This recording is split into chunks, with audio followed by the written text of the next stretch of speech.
In a world where gates serve as the connections between dimensions, a sinister revelation unfolds.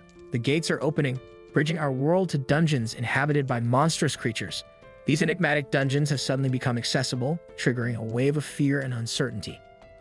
Hunters, individuals possessing unique abilities to confront and vanquish these malevolent monsters, become the world's last hope. Among them is Jin-woo, an E-rank hunter specializing in the weakest dungeons. Though his rank is low, his unwavering determination to protect humanity drives him forward. With the dungeons opening, the imminent arrival of other hunters looms large. Jin-woo, along with his fellow hunters, bears the responsibility of confronting the lurking darkness within. Their mission is crystal clear: safeguard the world from the horrors that spill forth. However, Jin-woo carries both physical and emotional scars from his past battles, a testament to the dangers and sacrifices hunters face. Despite the odds, his resolve remains unshaken as he steps into the abyss, ready to give his all in defense of his world and those he holds dear. In the bustling metropolis of Seoul, South Korea, a figure moves through the shadows, an anomaly in a world where hunters wield supernatural powers to protect humanity. This enigmatic individual is Jin-woo, an E-rank hunter, a classification that places him squarely at the bottom of the Hunters Guild's hierarchy. In a realm where strength and prestige reign supreme, Jin-woo's status is a source of immense frustration, and his exasperated sighs punctuate his daily existence. To be an E-rank hunter is to be regarded as one of the weakest, a designation that Jin-woo begrudgingly accepts, though it clearly vexes him. This isn't a position he ever imagined himself occupying, and the frustration of it sometimes escapes him in muttered complaints. But within this facade of mediocrity lies something peculiar. Jin-woo possesses slightly abnormal strength and regenerative abilities, an oddity among E-rank hunters. However, these talents hardly elevate him from his lowly status, as he consistently sustains injuries and faces countless near-death experiences during his missions. The life of a hunter is one that teeters on the precipice of danger, with threats lurking around every corner. Jin-woo, despite his outward grumbling, doesn't take these risks lightly. His missions often push him to the brink of death, and the scars that mar his body bear witness to the relentless hardships he endures. While Jin-woo may not bask in the glory and riches enjoyed by higher-ranked hunters, he does what he must to get by, relying on the modest compensation provided by the Hunters Guild. It's a meager existence, but for someone without extraordinary talents or alternative paths, becoming a hunter seemed like an inevitability, a destiny he couldn't escape. As Jin-woo's story unfolds, he reconnects with familiar faces from his past. Among them is Kim, a friend who had previously turned his back on the perilous world of hunting. Kim's return to the fold is motivated by the impending arrival of his second child, underscoring the financial pressures hunters face. Raids, with their lucrative rewards, have a magnetic pull for those grappling with the responsibilities of providing for their families. In his conversation with Kim, Jin-woo hints at his anxieties about losing his edge as a hunter due to his extended break. He candidly acknowledges that his skills were far from exceptional even before his hiatus, and the prospect of facing more formidable foes now fills him with trepidation. Their dialogue is unexpectedly interrupted by the arrival of another hunter, Sung, a figure who carries the unfortunate moniker of the world's weakest. Yet this designation doesn't refer to his actual weakness, but rather his low rank, a rank that positions Jin-woo as an even weaker hunter. Rather than respond with indignation or defensiveness, Sung embraces his own vulnerability, a trait that sets him apart. He has come to terms with the reality that he often gets hurt and appears to be at peace with this inherent danger. Despite Jin-woo's self-awareness of his perceived weakness, the trio decides to embark on a raid together. In a surprising twist of fate, Jin-woo is thrust into the role of party leader due to his slightly higher rank. They enter a dungeon, their determination unwavering, ready to confront the lurking threats within. In this world, where hunters tread a perilous path, Jin-woo's determination is a beacon of resilience. He may bear the label of the weakest, but his unwavering resolve shines through. As he ventures into another mission fraught with peril, he does so with the unwavering conviction to prove himself, defy the odds, and demonstrate that true strength can emerge from even the most unexpected of places. Jin-woo's journey is one of adversity, but it is also a testament to the enduring spirit of those who refuse to be defined by their circumstances.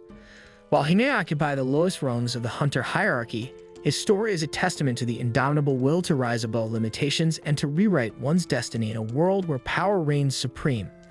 In the heart of Seoul, a bustling metropolis alive with the energy of its inhabitants, a group of hunters assembles, preparing for another dangerous mission. Their camaraderie is palpable, and their banter flows freely as they don their gear and ready themselves for the challenges that await. Yet, amidst their casual conversations and friendly jests, there's an unspoken curiosity that hangs in the air, a question that lingers on their minds. Why couldn't they offer Sung Jin-woo a simple cup of coffee? This simple gesture, or rather the absence of it, speaks volumes. It hints at Sung Jin-woo's outsider status within the group, an unspoken acknowledgement that he stands apart. The group's curiosity about this seemingly insignificant detail underscores the enigma that Sung Jin-woo represents in their midst. The conversation inevitably turns to Sung Jin-woo's reputation, one that he carries like a heavy burden, that of the weakest E-rank hunter. His classification as such is a source of intrigue, frustration, and perhaps even pity among his fellow hunters. As they exchange hushed words, it becomes clear that this perception irks some of them, stirring a sense of discomfort. The discussion veers towards Sung Jin-woo's penchant for returning from missions battered and bruised, a consistent pattern that raises eyebrows and concerns among his peers. They cannot fathom why he persists in pursuing a path that seems to invite peril at every turn. One of the hunters, in particular, feels compelled to express their apprehension, making it clear that their words are not intended as an apology, but as a genuine expression of worry. The mission at hand takes them into the depths of a D-rank dungeon, a treacherous endeavor that demands their utmost courage and skill. As they delve deeper, the group encounters formidable monsters, their powers and ferocity a testament to the dangers lurking within. The hunters battle valiantly, securing valuable magical cores from their fallen foes. These cores, even those harvested from C-rank monsters, hold substantial monetary value, a fact not lost on the group. However, the stark reality of Sung Jin-woo's low rank becomes apparent in this moment. He is confined to earning E-rank magical cores, significantly less valuable than those of higher ranks. The disparity in earnings serves as a stark reminder of the financial challenges he faces, a consequence of his lowly status. As the rating progresses, a surprising discovery presents itself: another entrance within the dungeon, hinting at the possibility of a double lair. A pivotal decision looms before them. Should they dare confront the dungeon's boss, a formidable foe that promises both riches and peril? In this moment of uncertainty, Sung Jin-woo steps forward as a voice of reason. He suggests a vote, a democratic process to determine the group's course of action. He emphasizes the importance of respecting the outcome, regardless of personal opinions. The group's response to this proposal is a mixture of agreement, apprehension, and lingering doubts. The ensuing vote divides the group evenly, leaving them at an impasse. It's clear that Sung Jin-woo's vote will be the deciding factor. In a moment of unwavering determination, he unveils the driving force behind his relentless pursuit of the hunter's path: his family. He shoulders the responsibility of his younger sister's college education and cares for his ailing mother. His eyes reflect the weight of his duty, and with resolve etched into his features, he casts his vote in favor of confronting the boss. Sung Jin-woo's decision reverberates to the group, a testament to the power of personal responsibility and the sacrifices one is willing to make for family.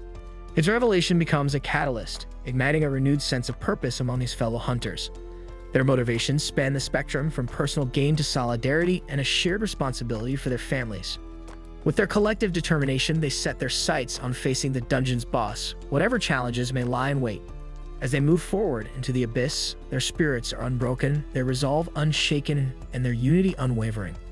In this moment, they are not merely a group of hunters. They are a family of warriors, bound by duty and propelled by their individual and collective aspirations. Sung Jin-woo's story is not just one of personal tenacity. It's a reflection of the universal human drive to protect and provide for loved ones, even in the face of seemingly insurmountable odds.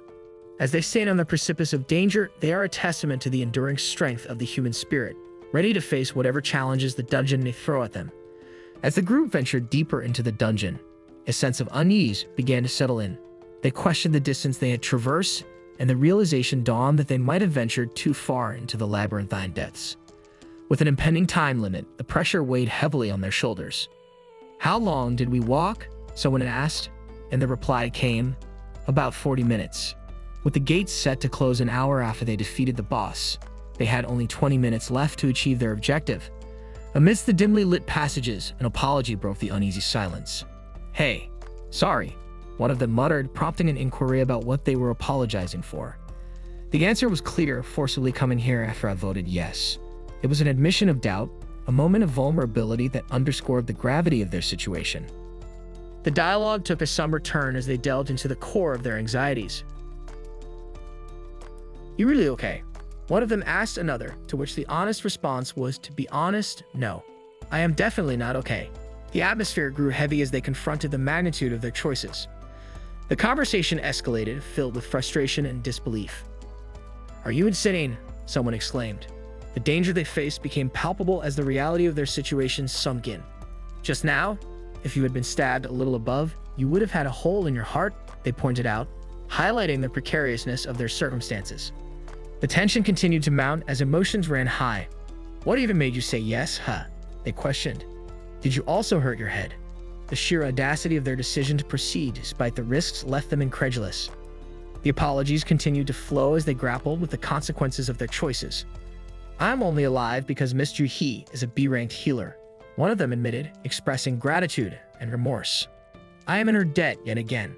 Sorry," they added, acknowledging the burden of their actions. The apology prompted an unexpected response, an invitation for reconciliation. "Are you sorry?" they were asked. "Yes," came the sincere reply. "If you are that sorry, how about treating me to some food?" It was a small gesture, a step toward healing the rift that had emerged among them. With tensions eased, they were focused on their mission. "It's here, the boss room," someone announced, bringing their attention back to the task at hand. Yet, as they approached the entrance, a sense of unease lingered. The door to the boss room bore an unusual design, one that left them perplexed. "I have never seen a room with this type of door before," they remarked. Their curiosity piqued. The strangeness of the situation added to their growing apprehension. Despite the uncertainty, they pressed forward, preparing to face whatever awaited them within. "Let's go in," they decided, their resolve unwavering. Inside, they were greeted by an unexpected sight. The room was well lit, an anomaly in the dimly lit dungeon. As they explored further, they couldn't help but notice the peculiar statues that adorned the room. Each statue held something different, some even clutching musical instruments. Their sheer number and diversity sent shivers down their spines. The eerie atmosphere was further intensified by a haunting sensation. "Doesn't it feel like someone is staring at you?" one of them asked, their voice trembling with unease. The others dismissed it as baseless paranoia, refusing to succumb to fear. Their journey through the room brought them face to face with a colossal statue, raising doubts about whether it was the boss they sought. It was a moment of uncertainty, but they remained composed, reminding themselves that it was merely a statue. However, their calm was shattered when they stumbled upon a mysterious magic seal with runic text. It wasn't just any text, it was the commandments of the Karthanon Temple. First, worship the Lord. Second, praise the Lord. Third, prove your faith. The inscription read. The unease that had been simmering reached a boiling point when they noticed the eye of the statue moving, following their every move. Panic set in as they realized the gravity of their situation. "The door just closed," someone exclaimed, and the reality of their predicament became apparent. Trapped within the room, their options dwindled, and desperation set in. One of them, unable to bear the tension any longer, decided to leave, but their actions triggered a terrifying response. The door's handle moved, and the room came alive with movement. "Stop. Don't put your hands on the handle," they cried out, but it was too late. The statues in the room began to move, revealing their true nature as formidable adversaries. Panic engulfed the group as they realized they were now in a life or death battle. Amidst the chaos, the eye of the colossal statue once again captured their attention. "Ah!" someone muttered, their words trailing off as the chilling reality of their dire situation set in. As they stood on the precipice of an unknown and perilous battle, their fate hung in the balance. Trapped in a room filled with menacing statues, their only hope lay in their collective strength and resourcefulness. The fight for survival had begun, and their actions in the coming moments would determine whether they emerged from this harrowing ordeal unscathed, or if they would become another footnote in the annals of the dungeon's mysteries. As chaos erupted around them, the group found themselves facing an unexpected and terrifying challenge. The once lifeless statues had come to life, their stone forms animated with an eerie and malevolent intent. Fear and disbelief gripped the group as they realized the dire predicament they were in. They began to speculate about the strength of the hunter who had fallen so suddenly. It was likely a D-rank hunter, higher in rank than Sun Jin-woo's E-rank status. However, the ease with which this hunter had met his demise cast doubt on their assumptions. It was evident that these statues possessed a formidable power that defied their expectations. Sun Jin-woo, in particular, was troubled by the strength displayed by these statues. He questioned how such powerful adversaries could exist in what, at most, should have been a D-rank dungeon. The idea that even more formidable creatures, including the colossal statue that loomed over them, could be lurking deeper within the dungeon sent shivers down their spines. Amidst the chaos, Song Jin-woo's thoughts turned inward, reflecting on his past near-death experiences as a hunter. He recalled a time when he had inadvertently become separated from his party during his first raid, an incident that had led to a harrowing encounter with an E-rank monster. The encounter had left him hospitalized for weeks, a stark reminder of the perilous nature of their profession. Another incident involved being trapped in a dungeon, facing starvation and despair. Song Jin-woo's life as a hunter was a constant struggle for survival, even in low-ranked dungeons. While other hunters invested in better equipment using the magical cores they collected, Song Jin-woo's poverty forced him to settle for subpar weapons that often broke in the heat of battle. He also refrained from having a healer due to the cost and his tendency to sustain injuries that, while not life-threatening, were frequent enough to be financially burdensome. The group speculated about his condition and reputation as the world's weakest hunter, emphasizing their perception of his apparent uselessness. Suddenly, a dire threat loomed, and Song Jin-woo's quick thinking and warning saved them from disaster. A colossal attack from the statues engulfed the area, and everyone was forced to hit the ground to avoid the devastating onslaught. When the dust settled, they realized that several of their comrades had not survived the relentless assault. The survivors attempted to regroup, with Song Jin-woo checking on the well-being of his companions. He made sure that Miss Ju-hee, a B-ranked healer who struggled with fear, remained in a safe position. The group contemplated the nature of the attack, recognizing that only those who had moved had been killed. Song Jin-woo's quick thinking and warning were acknowledged as crucial, potentially preventing further casualties.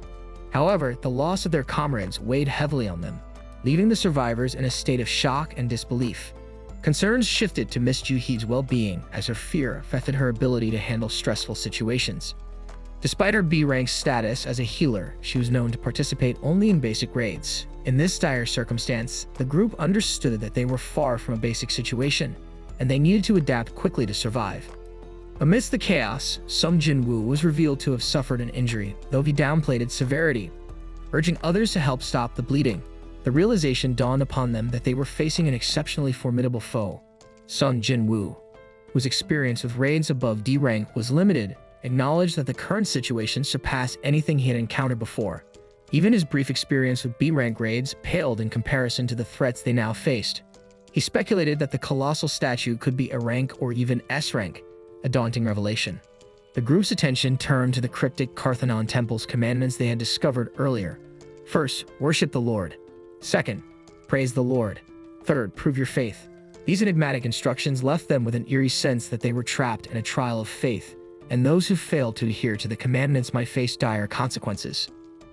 The very essence of their existence was at stake, and as they ventured deeper into the heart of this cryptic and perilous dungeon, they remained resolute, knowing that only by unraveling the secrets of the commandments of Karthanon could they hope to emerge from this trial with their lives and their sanity intact. Amidst the perilous situation in the dungeon, the protagonists and their fellow hunters made a crucial discovery that would dictate their chances of survival. It all revolved around a set of mysterious rules governing their interaction with the enigmatic statues that had come to life. As they observed the statues closely, they noticed a distinct pattern, a change in the statues' eyes that seemed to precede their attacks. Furthermore, these attacks appeared to occur when someone moved past a certain height within the room. Desperation gripped the group as they grappled with the implications of this revelation. The once solid ground beneath their feet seemed to shift continuously, leaving them in a disorienting state of uncertainty. In this dire moment, one hunter, Song Jin-woo, emerged as an unlikely source of insight and courage. Song Jin-woo's revelation was deceptively simple. They needed to bow to the statue. However, this suggestion was met with skepticism and disbelief by his companions. They questioned the basis of his belief, demanding concrete evidence or a logical explanation. Song Jin-woo, however, admitted that it was more of a gut feeling, an instinct born from the dire circumstances they found themselves in. With no better option on the horizon and the looming threat of the statue's attacks, the group reluctantly decided to follow Song Jin-woo's advice. They bowed down before the imposing, enigmatic statue, their heads lowered in an act of submission. As they bowed, tense silence enveloped them. Doubt gnawed at their thoughts as they wondered if this simple act of reverence would truly save them. The statue's eyes underwent a remarkable transformation, shifting from a predatory glare to an expression that seemed almost contemplative. The hunters couldn't help but wonder how many had fallen victim to this creature's attacks before them, and how many of their comrades were still alive within this labyrinthine dungeon. The fear of the unknown, coupled with the duration of their submission, only added to their anxiety. Surprisingly, the statue refrained from launching further attacks. A palpable sense of relief washed over the hunters, and they began to entertain the possibility that they had stumbled upon a method of survival, simply bowing before the enigmatic statue. However, this newfound hope was laced with a heavy dose of uncertainty. Would the statue remain passive, or would it unleash another form of malevolence upon them? Could their safety truly hinge on this act of worship, or was there more to this cryptic ordeal than met the eye? Desperation and uncertainty continued to loom over the hunters as they deliberated their next steps. They turned to Son Jin-woo, their unexpected guide in this enigmatic realm, and implored him to formulate a plan. Yet Son Jin-woo was equally uncertain and lacked a clear strategy. They were trapped in a mysterious dungeon with rules they were only beginning to comprehend, and the weight of their predicament pressed upon them. In the midst of their uncertainty, a revelation struck the protagonist. It was tied to the first commandment they had uncovered: worship the Lord. However, they realized that this might not be the sole rule at play. Another thought emerged: praise the Lord. Could this additional commandment hold the key to their survival? It was a glimmer of hope, a spark of insight that they needed to explore. One of the hunters, a member of a church corps, stepped forward with unwavering confidence. She believed that she could handle the act of praise, pouring her heart and soul into it, hoping that it would influence the statue's behavior. As she recited a hymn with unwavering devotion, it became apparent that the statue's movements slowed down slightly. A flicker of optimism spread through the group. Yet this fragile sense of hope was swiftly shattered by an unforeseen twist. As the hymn continued, the hunters realized that they had been praising the wrong deity. In the face of this unexpected revelation, they found themselves in a precarious situation once again. Doubt, fear, and uncertainty gripped them as they grappled with the consequences of their actions. With the rules of the dungeon still shrouded in mystery, they had to adapt quickly and find a way to appease the enigmatic statue or face an uncertain fate in this dangerous realm. In the harrowing depths of the enigmatic dungeon, the hunters' dire situation takes a nightmarish turn as they grapple with the consequences of their desperate attempt to appease the colossal statue. With their hymn of praise directed at the wrong deity, terror courses through their veins as the statue's aggression intensifies. Panic spreads like wildfire, drowning the group in a cacophony of fear, confusion, and chaos. Amidst this chaos, the hunters realize the pressing need to disperse to avoid presenting a cluster of easy targets for the relentless attacks of the colossal statue. However, amidst the frantic scramble for safety, one hunter, Miss Ju-hee, finds herself trapped in a perilous situation. Her companion faces a moral dilemma, torn between the instinct for self-preservation and the responsibility to aid their comrade, a stark reflection of the ethical quandaries inherent in the perilous profession of being a hunter. The dungeon's oppressive atmosphere compounds the psychological torment endured by the hunters. One among them contemplates the prospect of abandoning the life of a hunter, weighed down by the burden of parental responsibility and a longing for a safer existence. This introspection lays bare the emotional turmoil and profound sacrifices that these individuals are willing to make to safeguard their loved ones. As the hunters navigate the labyrinthine corridors of the dungeon, they engage in a tense and frantic discussion regarding the nature of the threats they face. They begin to decipher the cryptic rules governing the statue's behavior. It becomes evident that the colossal statue and its brethren, stationed as guards within the room, only launch attacks when approached too closely. They adhere to predefined patterns, introducing an element of predictability into the perilous environment. Furthermore, the hunters stumble upon a chilling revelation. Instruments may play a role in triggering the statue's attacks. This revelation deepens the enigma surrounding their predicament and heightens the uncertainty that hangs over them like a shroud. In a moment of daring inspiration and desperation, one hunter proposes a bold and potentially life-saving plan. The idea is to dash towards the statue holding an instrument in the hopes that it might respond with music rather than a lethal attack, offering a slim chance of escape. This glimmer of optimism sparks renewed determination within the group, and they move with a sense of purpose. However, their optimism is swiftly shattered as they approach the statue, only to realize that it is not holding an instrument but a shield. Despair washes over them, leaving them grappling with the crushing weight of their seemingly insurmountable circumstances. In the midst of the ensuing chaos and injuries, the hunters stand at a crossroads, torn between the grim reality of their situation and their fervent desire to survive. The urgent plead for an instrument now carries the weight of life and death, symbolizing the fragile balance between survival and impending doom that they'd find themselves suspended within. Within the nightmarish labyrinth of the dungeon, the hunters cling tenaciously to the slender thread of hope that remains. Their quest for safety and their yearning to reunite with their loved ones serve as the driving forces behind their relentless struggle. Yet the challenges they face appear insurmountable, and their fate remains precariously balanced within this relentless nightmare that shows no signs of relenting. In this heart-pounding tale of survival and terror, the hunters confront their deepest fears and the unforgiving nature of the enigmatic dungeon. They must muster every ounce of courage and resourcefulness to navigate its treacherous depths and unravel the mysteries that threaten to consume them. With each moment that passes, the hunters inch closer to a harrowing truth that could either lead them to salvation or seal their fate within the nightmarish labyrinth. Only time will reveal whether they can overcome the relentless challenges that stand between them and survival. In the midst of this harrowing tale, a group of 17 individuals, led by Mr. Song Chi-yul, is ensnared in a nightmarish situation that seems to have no escape. Their journey from unity to dwindling numbers paints a grim picture of their ordeal. Miss Ju-hee, their only hope for healing, is hanging on by a thread, and the group can only offer promises of salvation. The survivors, now reduced to a mere 6, must grapple with the consequences of their past decisions. The weight of their choices falls heavily on Mr. Song, the party leader who has been blamed for their dire circumstances. His rash decisions have cost him not only his reputation but also his hands, a grim reminder of the consequences of his leadership. As tensions escalate within the group, an unexpected earthquake shatters their world. Amid the chaos, a mysterious altar emerges, a relic seemingly plucked from mythological tales. However, it quickly becomes apparent that this is no mere historical artifact. It's a sinister stage for a life or death trial. Fear courses through the survivors as they confront the horrifying notion that they may be required to make a sacrifice to survive. The concept of sacrificing one of their own hangs heavy in the air, casting a dark shadow over the group. The accusation lands squarely on Mr. Song, the man who led them into this terrifying situation. Their accusations are punctuated by a gruesome incident. One of their companions is brutally cleaved in half, and 10 more lives are extinguished. Amidst the chaos, Mr. Song takes responsibility for their plight, ready to bear the burden of a gruesome sacrifice. Yet, in this grim moment, a voice of reason emerges. Jin-woo, one of the survivors, steps forward to defend Mr. Song. He reminds the group that their presence in this place was the result of a collective decision. Blaming Mr. Song alone seems unjust, given that they had all agreed to embark on this perilous journey. It's a moment of stark moral reckoning in an already dire situation.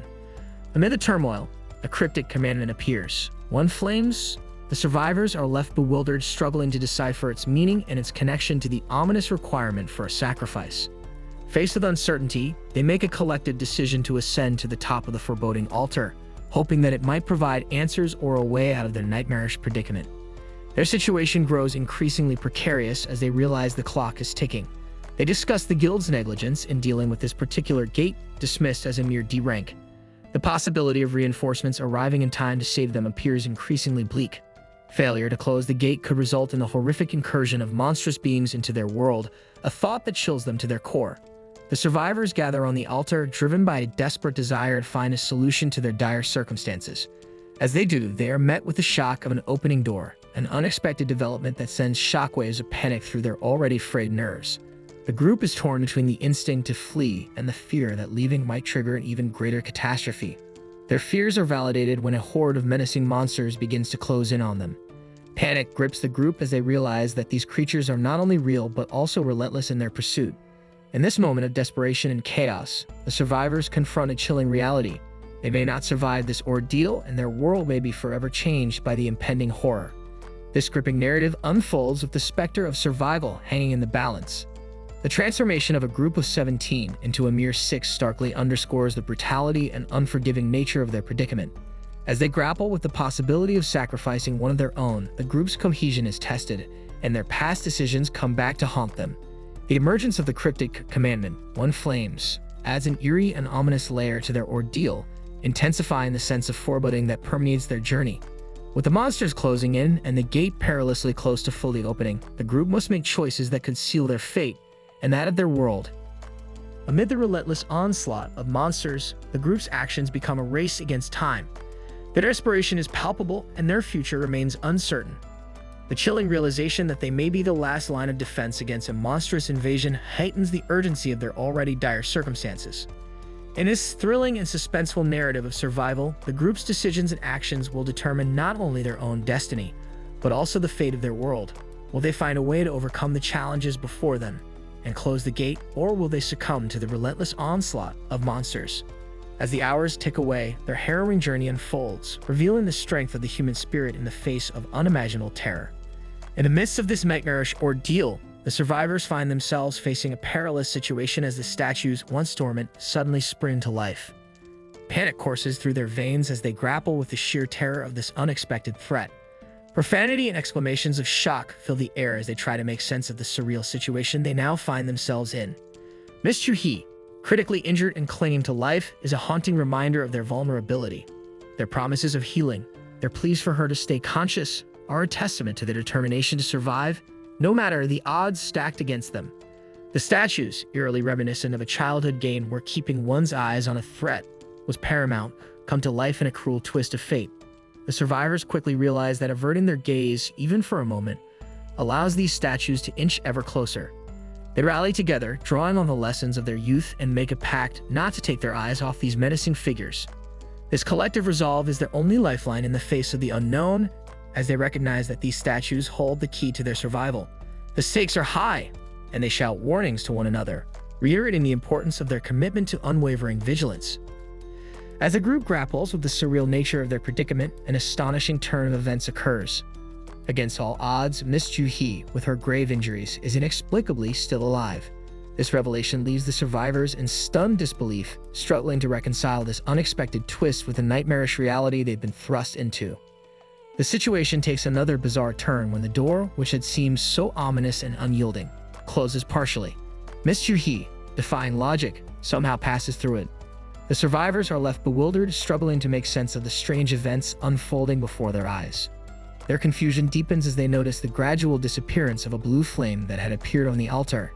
Simultaneously, one of the red flames, which had manifested based on the number of people on the altar, vanishes as Miss Chu-hee departs. The survivors begin to piece together that this trial is a complex series of tests and commands, a cryptic puzzle they must solve to survive. As they reflect on the first two commandments, worshiping the Lord and praising the Lord, the survivors come to terms with the fact that this trial is far from straightforward. While the initial steps weren't riddles akin to those posed by the Sphinx, they now understand that this ordeal is about far more than simple obedience. The open door, once seen as a glimmer of hope, now appears to be a cruel illusion. Every vanishing red flame brings them closer to a perilous outcome. Prove your faith takes on newfound significance as they confront terror, danger, and even the allure of sweet temptations while unwaveringly maintaining their faith. It becomes clear that their survival hinges on their ability to withstand these trials and emerge with their faith intact. The survivors grapple with the urgency of their situation. Lives have been lost, and the group's dwindling numbers are a source of anxiety. Mr. Sung's explanation of the dire consequences of additional departures underscores the gravity of their circumstances. The group is teetering on the brink of disaster, and unity is their only hope. In this moment of tension and fear, Mr. Kim Sang-shik takes a step back, acknowledging his own misjudgment of Mr. Sung. He admits to having underestimated him even when he joined their party. However, he now recognizes the invaluable role Mr. Sung has played in navigating the challenges they've faced. Lives have been saved because of his intellect and resourcefulness. A realization that brings a rare moment of gratitude amidst the chaos. Mr. Kim Sang-shik reflects on his own desire to survive for the sake of his family, a sentiment that resonates deeply with the others. The universal drive to protect loved ones is a powerful force that transcends their dire circumstances. It's a glimmer of humanity amidst the nightmarish uncertainty. As one survivor contemplates leaving, Mr. Kim Sang-shik pleads desperately for him to stay. He acknowledges the overwhelming fear that grips them all, but emphasizes that abandoning the group now will lead to their collective downfall. The fate of the group hinges on their unity and unwavering commitment to facing their terrifying trial head-on. In this chilling and suspenseful narrative, the survivors are locked in a battle against time, the statues, and their own inner demons. The cryptic commands, the eerie blue flames, and the elusive door serve as constant reminders of the dire consequences they face. They must overcome their fear, doubt, and personal conflicts to prove their faith and escape this nightmarish trial. Whether they succeed or succumb remains uncertain as they hold their ground, their future hanging by a thread. The statues continue to close in, a relentless reminder that their time is running out. The survivors steel themselves, knowing that their only chance lies in facing the horrors before them with unwavering determination and faith in each other.